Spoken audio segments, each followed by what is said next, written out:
শেষ মুহূর্তে হজ যাত্রীদের জন্য কঠোর বিধিনিষেধ ঘোষণা করল সৌদি সরকার।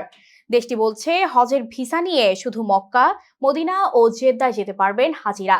এর বাইরে কোনো শহরে ভ্রমণ করতে পারবেন না তারা। সৌদির হজ ও ওমরা মন্ত্রণালয় বলেছে হজ ভিসা শুধু এই মৌসুমের জন্য বৈধ, তাই নির্ধারিত শহরের বাইরে ভ্রমণের জন্য এই ভিসা বৈধ হবে না। এছাড়া এই ভিসা দিয়ে দেশটিতে কাজ করা বা বসবাস করাও যাবে না।